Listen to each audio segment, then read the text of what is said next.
नमस्कार, आप सभी का भारत फर्स्ट के इस विशेष प्रोग्राम कानून की बात में हार्दिक स्वागत है। मैं हूं आनंद झा और आज कानून के बाद के इस अंक में सरकार द्वारा ओटीटी और डिजिटल प्लेटफॉर्म्स पर लगाए रेगुलेशन को गहराई से समझेंगे तथा उसका विश्लेषण करेंगे।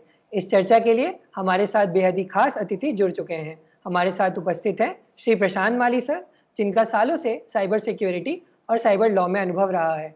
उनके योगदान के लिए उन्हें 2 बार सर्वश्रेष्ठ साइबर लॉयर के अवार्ड से पुरस्कृत किया गया है। हमारे साथ उपस्थित हैं श्री अजय ब्रह्मे सर, जो प्रैक्टिसिंग एडवोकेट हैं सुप्रीम कोर्ट में। उनकी एक्सपर्टीज है कॉर्पोरेट लॉ तथा साइबर लॉ, आईपीआर और इकोनॉमिक ऑफेंसेस से रिलेटेड मैटर में उन्होंने सालों से अपना योगदान दिया है। आप दोनों का हमसे जुड़ने के लिए बहुत बहुत धन्यवाद। चर्चा की शुरुआत आपसे करते हैं अजय ब्रह्मे सर। सर, हमें बताएं ओटीटी प्लेटफॉर्म्स हम किसे कहते हैं और ये हमारे पारंपरिक सिनेमा देखने से कैसे अलग है? पारंपरिक सिनेमा जो हम देखते थे वो ऐसे होता था कि एक प्रोड्यूसर उसको बनाएगा और सेंसर बोर्ड और सारा ये जो एक मैकेनिज्म पहले बना हुआ था उसके थ्रू जाते थे और सर्टिफिकेट्स मिलते थे। तो 3 लेवल के 3 किस्म के सर्टिफिकेट्स मिलते थे पहले, यूए, यू और ए। तो अब जो ओटीटी प्लेटफॉर्म्स है इसमें अलग किस्म का थोड़ा सा नया एक एडिशनल सर्टिफिकेशन आ गया। तो जो आपकी व्यूअरशिप है वो ना सिर्फ सिनेमा हॉल में जैसे पहले सिनेमा हॉल में होती थी या उसी को फिर टेलीकास्ट किया जाता था टीवी के ऊपर। अब ये जो जनरली टीवी के ऊपर हॉटस्टार और नेटफ्लिक्स इस तरह के जो प्लेटफॉर्म्स आए हैं, इसके थ्रू एक नया रिवोल्यूशन आया जिसमें कि सारे प्रोग्राम्स को आप टेलीकास्ट करते हैं और इसमें फिर सर्टिफिकेशन लेने का एक अलग किस्म का एक मैकेनिज्म बना दिया गया। तो यहाँ पे ये डिफरेंस है, अगर मैं इसको कह सकूं, मेन डिफरेंस।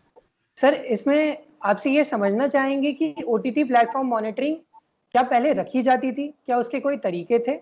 और ये न्यू रेगुलेशंस क्या हैं? और ये अपने पावर किस एक्ट से डिराइव करते हैं? ओटीटी प्लेटफॉर्म्स का शुरू में हालांकि पॉइंट ये है कि ये आया भी काफी एक नया फिनोमेना है, पिछले 7 साल से है। तो पर इसका ये मतलब नहीं है कि पहले भी इसमें कोई रेगुलेशन नहीं था। अगर कोई बिना इसके जो अभी नई गाइडलाइन आई है, अगर ये मौजूद नहीं होता तो पहले इसका कोई रेगुलेशन नहीं हो सकता था, ऐसा नहीं है। पहले भी इंफॉर्मेशन टेक्नोलॉजी एक्ट था, उसके तहत, और अगर मान लो एक एग्जाम्पल के तौर पे कोई ऑब्सीन कंटेंट है या कुछ ऐसा है, तो उसका भी रेगुलेशन जो कंसर्न्ड एक्ट है जैसे कि आईपीसी है, उन सब चीजों से, उन ऐसे सारे कानूनों से उसको रेगुलेट कर सकते थे। तो पहले भी ये था। अब लेकिन अभी की जो स्थिति है वो ऐसा हो गया है कि इसमें मैं एक पॉइंट और ऐड करना चाहूंगा कि अगर जो मैंने आपको समझाया कि 2 एक्ट थे, 2 कानून थे, उसके मद्देनजर अगर आपका ये सवाल है कि क्या फिर पहले अनरेगुलेटेड था, क्योंकि ये एक सवाल आ सकता है किसी के जहन में, तो कोई भी ये जो व्यूअरशिप का राइट है या उसको टेलीकास्ट करने का राइट है, तो कोई भी राइट अनफेटर्ड नहीं होता। ये वाला भी जो राइट हुआ टेलीकास्ट करने का या उसको देखने का भी, तो ये भी अनफेटर्ड नहीं है, नहीं था पहले भी। अब 2021 फरवरी में मिनिस्ट्री ने, क्योंकि मिनिस्ट्री के पास ये पावर है, ministry of information and broadcasting के पास में, तो ये एक नया रूल्स लेके आए जिसको कहने लगे कि the information technology intermediary guidelines and digital media ethics code rules 2021। तो ये एक नया सेट ऑफ रेगुलेशंस है जो कि सोशल मीडिया और ओटीटी के लिए है। ओटीटी प्लेटफॉर्म्स जैसे मैंने बताया, नेटफ्लिक्स हो गया, हॉटस्टार वगैरह हो गया। अब इसमें जो पावर जिसके तहत इसको रूल्स को फ्रेम किया गया, वो भी फिर इंफॉर्मेशन टेक्नोलॉजी एक्ट से ही उसके पावर इमिनेट होते हैं। सेक्शन 81 में उनके, सेक्शन 87 में उनके पास पावर्स हैं टू फ्रेम रूल्स। अब हालांकि यहाँ पे मैं थोड़ा पॉज करके बल्कि डेविएट करना चाहूंगा कि क्या ये रूल्स या इतना फ्रेमवर्क सेक्शन 87 में बाय इन्वोकिंग सेक्शन 69 वगैरह जो है, जो इन्हें किया है, वो क्या कर सकते थे कि नहीं, ये एक अलग डिबेट है। क्या ऐसे फ्रेमवर्क को बनाने के लिए क्या जो गवर्नमेंट को पार्लियामेंट के से ये सब पास कराना था कि नहीं, ये एक अलग डिबेट है। तो वो उसमें हम फिर कभी जाएंगे, क्योंकि वो एक अलग सब्जेक्ट मैटर ऑफ डिस्कशन है। बहरहाल section 87 of information technology act में ये रूल्स को फ्रेम किए गए। ये जो रूल बनाया गया, अगर मैं उसको कह सकता हूं तो ये इसके 3 मुख्य अंग हैं, कहना चाहिए 3 मुख्य प्रॉन्ग्स हैं। तो पहला इसको मैं कहूंगा कि एक एज ग्रेडिंग, जो मैंने पहले भी किया था, बताया था कि यूए और यूए वाला, तो इसमें एक एज ग्रेडिंग का कॉन्सेप्ट ला दिया गया। वो एक पहला मतलब उस एज ग्रेडिंग को बढ़ा दिया गया, rather let me put it this way, जिसमें पहले अब ये होगा कि जो भी कंटेंट आप डिस्प्ले करते हैं ओटीटी प्लेटफॉर्म, तो एज के हिसाब से होगा। तो फॉर इंस्टेंस, एक तो यूनिवर्सल होगा जो कि हर कोई देख सकता है, मैं भी देख सकता हूं, कोई सीनियर सिटीजन भी और बच्चा भी देख सकता है। दूसरा हो गया जो 7+, जैसे कि वो कार्टून चैनल्स वगैरह जो आते हैं, कुछ के लिए वैसा 7+ है। फिर एक दूसरी कैटेगरी है 13+, फिर 16+, और फिर एडल्ट। तो इस तरह से 5 कैटेगरी, एक नया एक 5 कैटेगरी का सिस्टम लेके आ गए इस रूल्स के तहत। सेकंड जो प्रॉन्ग है वो है कि पेरेंटल लॉक्स का भी सिस्टम आपको देना पड़ेगा। मतलब जो इंटरमीडियरीज जो उसको वो कर रहा है, जो प्लेटफॉर्म्स है, तो कोई भी कंटेंट अगर कोई 13+ का उसमें मार्क्ड है, उस कैटेगरी में अगर फॉल करता है, तो उसमें पेरेंटल लॉक का प्रोविजन देना जरूरी हो गया इंटरमीडियरीज को। थर्ड जो प्रॉन्ग निकल के आया, आई वुड से, वो एक ग्रीवेंस एड्रेसिंग मैकेनिज्म का निकल के आया। तो आप अगर कहेंगे तो मैं अभी ग्रीवेंस जो एड्रेसिंग मैकेनिज्म है उसको भी एक्सप्लेन करता हूँ, या फिर आप जैसे भी अगर अगले चरण में लेना चाहें। सर, इसे हम आगे चरण में लेना चाहेंगे इस सवाल को। अभी प्रशांत सर के पास जाना चाहूंगा। सर, मैं आपसे समझना चाहूंगा कि ये रेगुलेशंस लाने के पीछे सरकार की आवश्यकता क्या पड़ी, और क्या हमारा देश ये पहला देश है जो ये रेगुलेशंस लेकर आया है? देखिए, हम तो पहले नहीं है, हमारे पहले यूरोपियन यूनियन ने ये कर चुके हैं। हमारे यहाँ तो अभी हमने 36 घंटे का रूल लेके आए हैं कि 36 घंटे में आप निकालिए। यूरोपियन जो यूनियन है उनके यहाँ तो 24 घंटे का रूल है। 24 घंटों में ही अगर आपको कुछ डिफेमेटरी फेक न्यूज है, कोई इन्फ्लेमेटरी कंटेंट है, तो उसको निकालिए। और ऐसे कई फेक न्यूज के वाकया हुए जहाँ पे लोगों की जान चली गई, लोगों ने आत्महत्या कर ली क्योंकि वो उनकी काफी बदनामी हो चुकी थी। और ये जब भारत सरकार इनको निकालने बोल रही थी कि ये कंटेंट निकालिए, ये आप खुद ही निकालने की कोशिश कीजिए, तो वो निकाल नहीं रहे थे। और हमारे पास एक पुख्ता कानून नहीं था जिसके तहत हम उसे दंडा दे सके, क्या जैसे यूरोपियन यूनियन में या यूएस में जो कानून है। इसीलिए ये जो रूल्स हैं, ये मेटी को, मतलब जो मिनिस्ट्री ऑफ इलेक्ट्रॉनिक और इंफॉर्मेशन टेक्नोलॉजी है, उसको आईटी एक्ट का सहारा लेना पड़ा। तो आईटी एक्ट में जो रूल्स बनाने की पावर्स हैं, स्पेसिफिक पावर्स हैं 69A2, 72(2)(c) और 87 के तहत, इसके तहत फिर उन्होंने ये रूल्स का गठन कर दिया। तो इन्होंने क्या कर दिया, ओटीटी को भी क्लब कर दिया इसके अंदर। तो बिकॉज अलग ना बनाया इसलिए क्लब कर दिया, क्योंकि उनको पहले तो सेल्फ रेगुलेशन का इन्होंने दे रखा था, तो सेल्फ रेगुलेट हो नहीं रहा। जो लूप होल्स थे उसका एक्सप्लॉइटेशन काफी होने लगा था भारत के जो साइबर स्पेस है, और कहीं ना कहीं हमें रेगुलेशंस की जरूरत थी, क्योंकि ये जो सोशल मीडिया की कंपनी है, ये काफी बड़ी कंपनियां हैं, कैपिटलिस्टिक माइंडसेट से आती हैं, और हमेशा यूएस डिप्लोमेसी का इनको जो बैकिंग होता है उसके तहत ये काफी भारी भरकम इनका खुद का अंदाज होता है। तो उसको कहीं ना कहीं रोकने के लिए और हमारी लॉ और ऑर्डर को इस्टेब्लिश करने के लिए, हमारी सॉवरेनिटी को एक्सर्ट करने के लिए ये रूल्स की जरूरत थी। अभी ये रूल्स का जो गठन है वो संवैधानिक है नहीं है, वो तो माननीय सुप्रीम कोर्ट देखेगा, क्योंकि वो ऑलरेडी उसमें लग चुकी है। लेकिन इसकी जरूरत थी, जरूरत आन पड़ी, जरूरत काफी समय से थी, और मैं कहूँगा लेट आए लेकिन दुरुस्त आए। और थोड़ा रेगुलेशन तो हमें चाहिए था, क्योंकि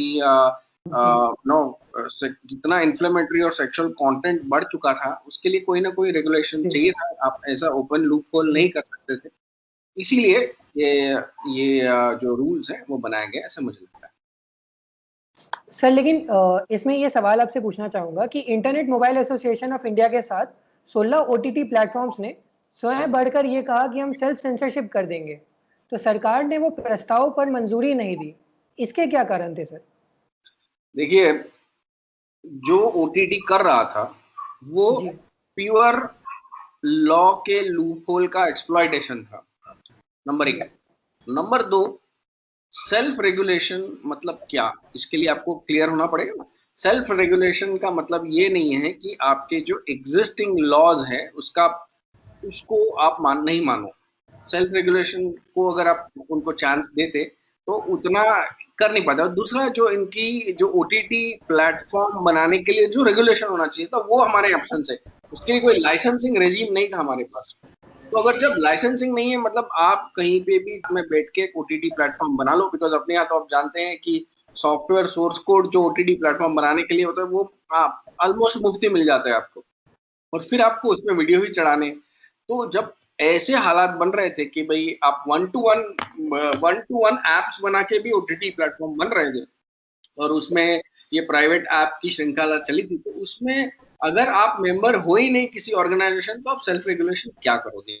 और अगर आप देखते हो कि ये जो साइबर स्पेस है वो कोई बहुत ही रेगुलेटेड सी स्पेस नहीं है, काफी आजादी है उसमें, काफी टेक्नोलॉजी के तौर पे भी काफी लीप फ्रॉगिंग करने को लोगों को मिलती है। इसीलिए मिलती है क्योंकि काफी सारा उसको रेगुलेटेड नहीं है। वो रेगुलेटेड नहीं होने से भी ये दिक्कतें थी। तो सिर्फ बोलने और करने से जो जो बताना चाहते थे वो शायद सरकार को या नहीं उचित लगा होगा। और जितने हादसे हो रहे थे वो पब्लिक पॉलिसी के खिलाफ थे। पब्लिक जो ऑर्डर था वो तो सरकार को इस्टेब्लिश करना है, वो सब कुछ सेल्फ रेगुलेशन से नहीं हो पाएगा। इसलिए मेरे ख्याल से ये रूल्स उन्हें लाने पड़े। जी। अजय सर, आपसे जानना चाहेंगे, सुप्रीम कोर्ट ने प्रज्वला लेटर केस में सरकार को गाइडलाइंस फ्रेम करने को कहा था। हमारे दर्शकों को बताएं, रेगुलेशंस जो अभी आए हैं उनमें ग्रीवेंस रिड्रेसल मैकेनिज्म किस तरह ऑपरेट करेगा, उसका क्या मॉडस ऑपरेंडी है? जी, तो ये जो रूल्स के तहत में, जैसे मैंने पिछले जो चर्चा में पिछली बार में जो मैंने बताया था कि 3 चीजें मेनली, अगर मैं देखूं इसको ब्रॉडली, तो जो थर्ड प्रॉन्ग जो मैंने बताया था वो एक 3 टियर ग्रीवेंस एड्रेसिंग मैकेनिज्म की बात इसमें कही गई है। तो फर्स्ट ईयर इसमें जो होगा वो होगा कि कोई भी जो नेटफ्लिक्स है लेटेस्ट से, या कोई भी एक जो ओटीटी प्लेटफॉर्म है, उसका खुद का एक इंटरनल ग्रीवेंस ऑफिसर होगा। तो अगर किसी को भी, जो व्यूअर को या कोई भी पर्सन को कुछ अगर लगता है कि इसमें ऑब्जेक्शनेबल कंटेंट है, पॉलिटिकली सेंसिटिव, रिलीजियस सेंटिमेंट्स को हर्ट करने का, न्यूडिटी या इस तरह से जितना भी कोई ऐसे सेंसिटिव कंटेंट है, तो वो उसमें कंप्लेंट करेगा खुद। पहले सबसे पहले उसी को उसको एड्रेस करेगा ओटीटी को कि भाई ये आप गलत चीज चला रहे हो, इसको बंद करो। तो विद इन 15 डेज उसकी जो ग्रीवेंस है उसको रिजॉल्व करना पड़ेगा। ये उसका जो इंटरनल ग्रीवेंस ऑफिसर है उसकी ये उसके पास में पावर भी है और उसको ड्यूटी भी है। अब अगर वहां पे लेटर से 15 दिन के अंदर रिजॉल्व नहीं होता है और उसको अगर वो अनसेटिस्फैक्टरी ये अगर लगता है कि ये रिजॉल्व नहीं हुआ है, तो फिर जो मैटर है वो सेकंड टियर में रेफर किया जाएगा। अब सेकंड टियर क्या होगा? सेकंड टियर को बोलते हैं कि एक ये सेल्फ रेगुलेटरी बॉडी होगी जिसमें कि बहुत सारे, पहले तो एक ही था, अब इसमें बहुत सारे जो डिजिटल न्यूज पब्लिशर्स हैं या ओटीटी प्लेटफॉर्म्स हैं, उनके जो वेरियस रिप्रेजेंटेटिव्स हैं वो रहेंगे, और इसको जो हेड करेगा वो सुप्रीम कोर्ट का रिटायर्ड जस्टिस या हाई कोर्ट का रिटायर्ड जज करेगा। तो ये तो हो गया सेकंड टियर। अब थर्ड टियर क्या होगा?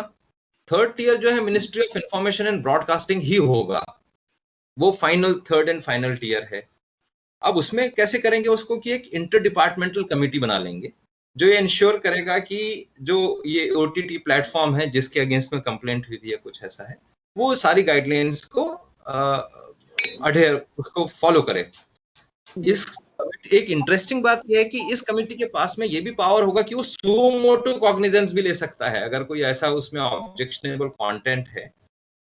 तो ये तो थर्ड एंड फाइनल हो गया। अब मुझे मैं इसमें बस एक फुटनोट ऐड करना चाहूंगा कि जो मेरी समझ है, मुझे लगता है कि इसमें थोड़ा सा इस मैकेनिज्म में कुछ प्रॉब्लम मुझे ऐसा दिखती है प्राइमा फेसी, और मुझे ऐसा भी लगता है कि इसमें शायद इस मैकेनिज्म में कुछ सुधार की भी जरूरत है। फॉर इंस्टेंस, आपने सेकंड टियर में किसको रख दिया है जो उसको हेड करेगा? वो एक सुप्रीम कोर्ट के रिटायर्ड जज को या हाई कोर्ट के जज को रखा है। उसके ऊपर में आपने ministry of information and broadcasting और उसके जो लोग हैं उसको रख दिया। तो ये मुझे ऐसा लगता है कि ये हायरार्की का इसमें इशू हो सकता है, प्रोटोकॉल का इशू हो सकता है, या ऐसा नहीं करना चाहिए था। दूसरा जो मुझे प्रॉब्लम ये भी लगता है कि क्योंकि मैंने बोला, और बल्कि इसका ये ऑब्जेक्टिव भी है, ये पूरा रूल्स को लाने के पीछे में एटलीस्ट यही बोला गया है सरकार के द्वारा, तो वो ये बोला गया है कि हम ट्रांसपेरेंसी रखना चाहते हैं, या किसी को अगर पॉलिटिकली सेंसिटिव कंटेंट भी अगर उसमें दिखाता है तो आप उसके खिलाफ में हमारे पास आ सकते हो। अब ये जो मिनिस्ट्री होगी वो किसी पॉलिटिकल पार्टी की ही तो होगी, तो अगर मान लो कोई ऐसा हुआ कि एक पॉलिटिकली सेंसिटिव कंटेंट उसमें दिखाया जा रहा है ओटीटी में, तो उसका फाइनल जो एडजुडिकेटिंग अथॉरिटी है, जो senior most third most stage पे है, वो ये पॉलिटिकल पार्टी के ही रिप्रेजेंटेटिव हो गए in sense because it is ministry. तो अगर आप देखेंगे तो ये जो थर्ड या फाइनल वाली जो स्टेज हो गई वो हो गया क्या कि वन वुड बी अ जज इन हिज ओन कॉज। तो मुझे इसमें ये थोड़ा सा प्रॉब्लम ऐसा समझ में आता है, और शायद हालांकि कोई भी जब नया चीज आता है, नया कानून या कोई मैकेनिज्म आता है, तो उसमें टीथिंग ट्रबल्स होते हैं, तो over a period of time उसको उसमें सुधार लाया जाता है, या उसमें फिर जुडिशियल इंटरवेंशन होता है, तो इस तरह से वो ठीक होता है। तो let us see in the times to come in लोग कैसे उसको सुधारते हैं। बाकी ये है एक मैकेनिज्म जो है जो मुझे समझ में आता है। प्रशांत सर, आपसे ये जानना चाहूंगा कि ये माना जाता है कि regulation is a double edge sword. कुछ लोगों का कहना है कि इससे अभिव्यक्ति की स्वतंत्रता को भी खतरा होगा। सदा, आपको लगता है क्या कि इससे पॉलिटिकल इंटरफेरेंस की संभावना भी बढ़ जाएगी, जैसा कि अजय सर बता रहे थे? देखिए, रेगुलेशन सरकार लाती ही है, कोई भी सॉवरेन गवर्नमेंट जो होती है वो लाती है इसलिए ताकि उस सॉवरेन पावर की पकड़ उस जो एरिया है उस पर बनी रहे और अपनी सॉवरेनिटी एक्सर्ट करते रहे। अगर आप देखते हैं इसमें कि ये जो बड़ी सोशल मीडिया इंटरमीडियरीज होती है, इनके पास वाकई ताकत होती है तख्ता पलट करने की। और जितने एग्जाम्पल्स आपने देखे हैं कि क्या क्या होता है इनके बदौलत, इलेक्शंस को इन्फ्लुएंस कर जाते हैं, काफ़ी राइट्स को भी इन्फ्लुएंस कर जाते हैं, या जो लोगों का एक जो व्यू है, पॉइंट है, उसको भी इन्फ्लुएंस कर जाते हैं। और इसको अगर आपको कहीं चेक करना है तो आपको ये लॉ, ये रूल्स रेगुलेशंस लाना ज़रूरी था, तो सरकार ले आई। तो कोई भी लॉ हो, मतलब सिर्फ सोशल मीडिया लॉ नहीं है, ब्रिटिश के ज़माने से सेडिशन का लॉ बना हुआ है भारत आईपीसी के अंदर, उसका भी कहीं ना कहीं कई बार दुरुपयोग सारी सरकारें करती आई। ये सरकार भी, उसके पहले की सरकार भी, मतलब यूपीए की भी, एनडीए के भी, सारी सरकारें करते आई हैं ऐसे लॉ। तो लॉ अक्सर जो पब्लिक डिस्कोर्स, पब्लिक पॉलिसी को अफेक्ट करते हैं, वो दुधारी ही होते हैं। और ये कोई अलग लॉ नहीं, ये कोई अलग चीज़ नहीं है, ये भी एक लॉ है। सिर्फ ये गवर्न कर रहा है साइबर स्पेस को। और अभिव्यक्ति की स्वतंत्रता के बारे में बात कर रहे हैं हम लोग, वो साइबर स्पेस के अंदर की बात कर रहे हैं। बिकॉज अब आपको अगर अभी किसी को व्यक्त होना है तो ये एक माध्यम है साइबर स्पेस, और वो अब तक अनरेगुलेटेड था। तो अभी रेगुलेट होने पे तो जो प्राइवेसी एडवोकेसी करने वाले या प्राइवेसी एक्टिविस्ट है, हम जैसे भी, उन्हें तो ये लगेगा कि भाई हमें कहीं कुचला जा रहा है, हमारे विचारों को कहीं कुचला जा रहा है। लेकिन एक प्रूडेंट लॉयर होने के नाते मैं ये बताना चाहूँगा कि कहीं ना कहीं लॉलेसनेस से लॉफुलनेस होना अच्छा होता है, ताकि कोई सिस्टम चले।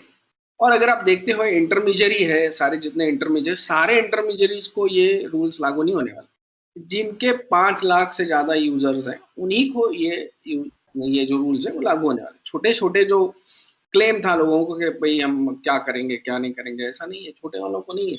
मतलब जो एंट्री पॉइंट में भी आप हंगामा कर सकते हैं, इसमें लूपहोल है क्या? भी इंटरमीडियरी अलग अलग कंपनियां बना के एक ब्रांड को प्रमोट करता है, तो ये लूपहोल्स कई हैं इसके अंदर। जो छोटी कंपनियां हैं वो इस नेट से बची हुई है। और ये अभी आया हुआ एक रेगुलेशन है। जैसे ही वक्त जाएगा, जैसे केस लॉज बनेंगे, जैसे जैसे इसके तहत मामले सुलझाए जाएंगे, उलझेंगे और केस लॉज पैदा होंगे तो सभी सीखेंगे इसके। जी। सर, आप ही से पूछना चाहूँगा, हमने देखा है कि अभी तक 20 करोड़ लोग से ज़्यादा ओटीटी प्लेटफ़ॉर्म से जुड़ चुके हैं और ये संख्या में वृद्धि होती ही जा रही है। इससे ओटीटी प्लेटफ़ॉर्म्स में बहुत ज़्यादा कॉम्पिटिटिव एनवायरनमेंट बन गया है।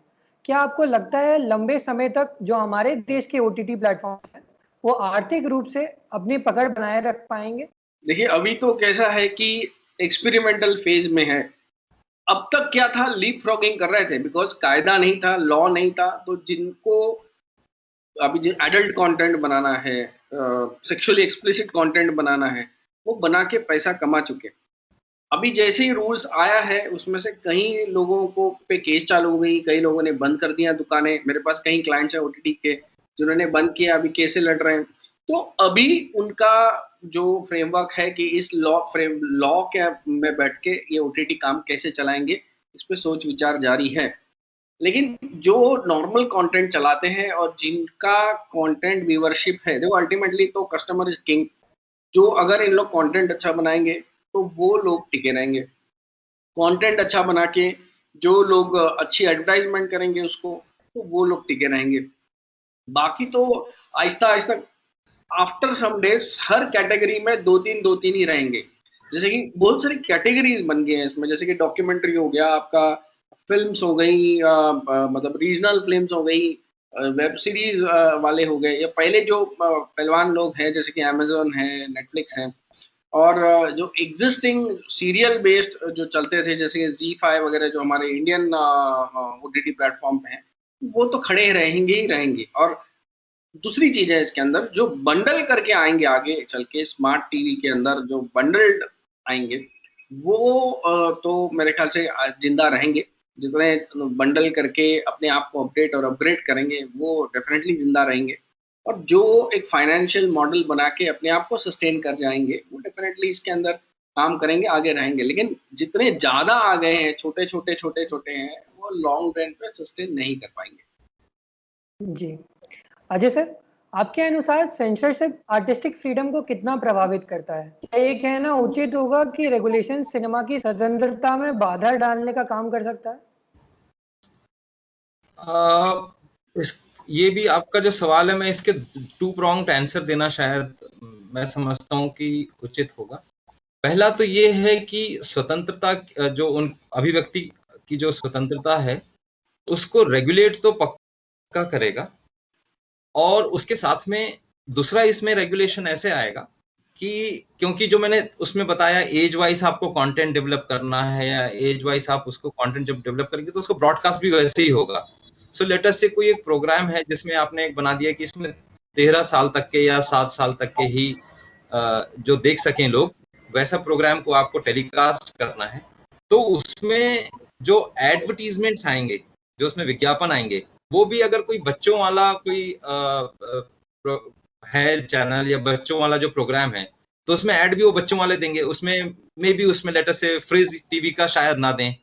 तो इस तरह से इसका जो फाइनेंशियल इम्प्लीकेशंस आएंगे। अब over a period of time क्या होता है कि कोई भी चीज जो आप बनाते हो, प्रोग्राम या जो भी आप क्रिएटिविटी भी जो होती है, वो समवेयर डाउन द ट्रैक पैसे से रिलेटेड होता है। अगर आप देखें कि अगर मुझे कोई इंसेंटिव नहीं मिल रहा है या मुझे इंसेंटिव कम मिल रहा है किसी चीज को करने के लिए, तो मैं उसमें कम काम करूंगा।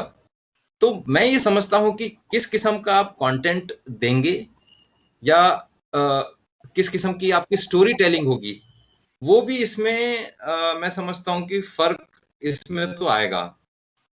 अब पहले क्या होता था कि आप कोई अपना प्रोग्राम अगर देने के लिए अगर रेटिंग नहीं होती, जैसे 5 किस्म की जो मैंने एज वाली बताया, तो उसमें आप किसी भी किस्म का, and you could have gone up to any extent कि आप नुएंस्ड व्यू दिखा सकते थे किसी चीज का, या हो सकता है कि कभी-कभी जैसे कि पॉलिटिकली सेंसिटिव मैटर को भी, ऑल्दो अगर हो सकता है डायरेक्टली किसी के सेंटिमेंट्स हर्ट ना करें, रिलीजियस वाले या एक्सप्लिसिट सेक्सुअल कंटेंट ना हो, उसको छोड़ के अगर आप दिखाना चाहते थे तो दिखा सकते थे।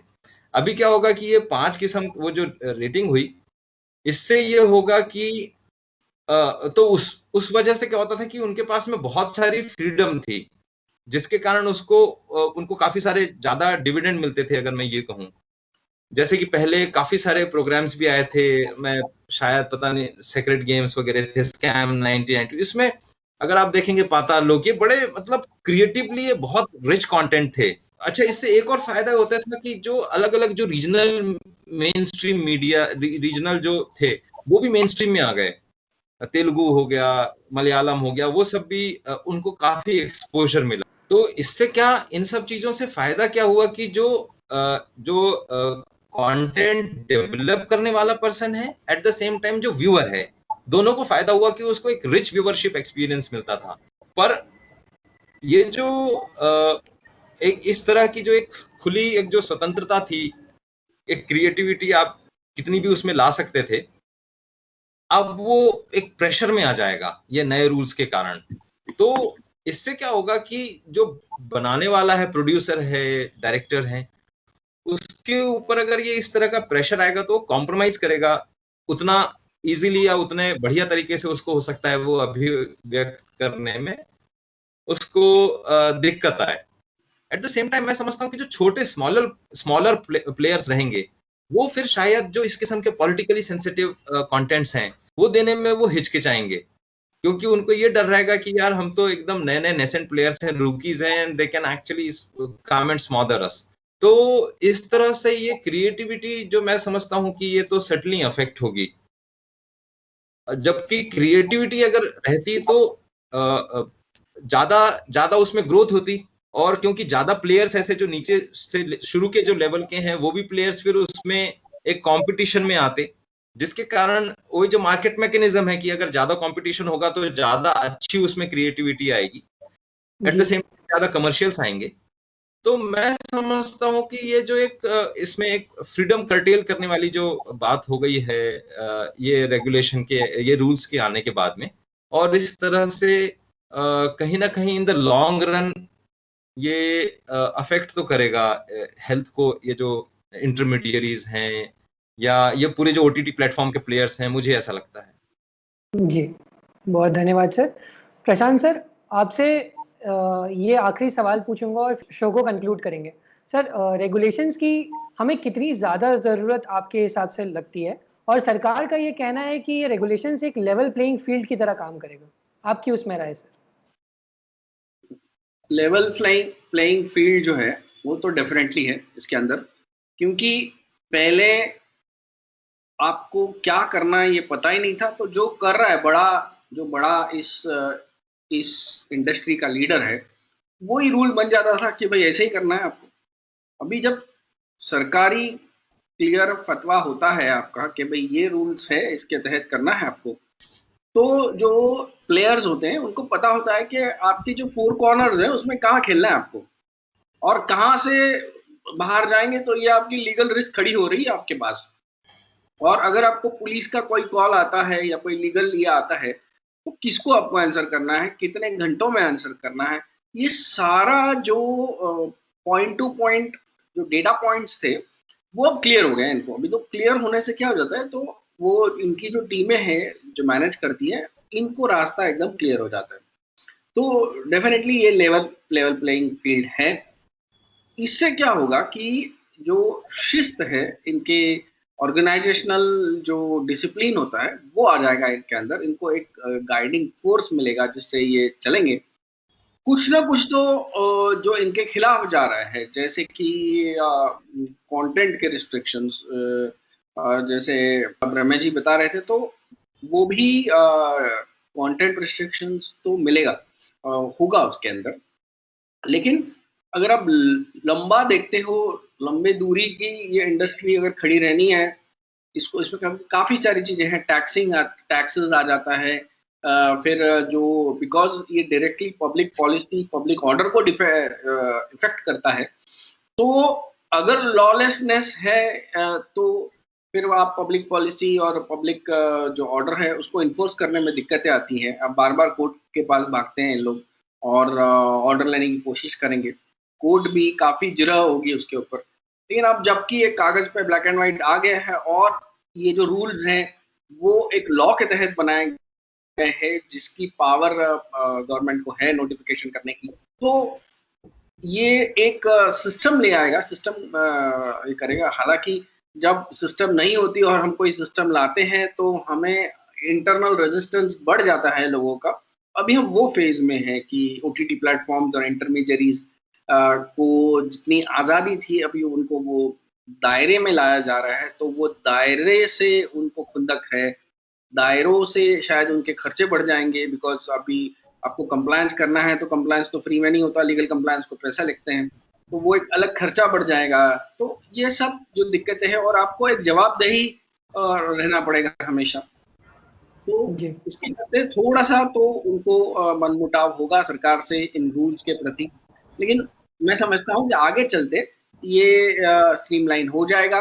इसमें से अगर कुछ गलत है, कुछ रूल्स मतलब अनकॉन्स्टिट्यूशनल है तो निकाल भी दिए जाएंगे इन लॉन्ग रन, कुछ अच्छे हैं तो लिए भी जाएंगे, और इतने सारे अनकॉन्स्टिट्यूशनल तो नहीं होंगे, बिकॉज जब एक कोई लॉ या रूल्स बनता है तो जो रूल बनाने वाली या लॉ बनाने वाली जो बॉडी होती है वो पूरे वर्ल्ड की जो लॉ रूल्स बने होते हैं उसको अपने जो आइडियाज में रख के उसको अपने मद्देनजर रखते ही ये बनाती है। तो हमने कोई नया बनाया ऐसा नहीं है, हम भी सबसे लेट है इनफैक्ट, तो लेट इज लेटेस्ट ऐसा कहते हैं। और बिकॉज हमने सबका कॉपी मार के यहाँ मार के चेंजेस करके अपने हिसाब से ढाल के बनाया, तो शायद हम लेटेस्ट हो, और लेटेस्ट को थोड़ा रेजिस्टेंस ज्यादा होता है, इसलिए वही हम रेजिस्टेंस देख रहे हैं। आगे चल के स्ट्रीमलाइन हो जाएगा। शुक्रिया जी, बहुत बहुत धन्यवाद आप दोनों का हमसे जुड़ने के लिए और इस विषय पर हमारे दर्शकों को जागरूक करने के लिए। हमारे दर्शकों से निवेदन है कि आप इस वीडियो को ज़्यादा से ज़्यादा लाइक करें, शेयर करें और हमारे चैनल को सब्सक्राइब करें। मैं हूं आनंद झा और आप देख रहे थे भारत फर्स्ट का एक विशेष प्रोग्राम कानून की बात।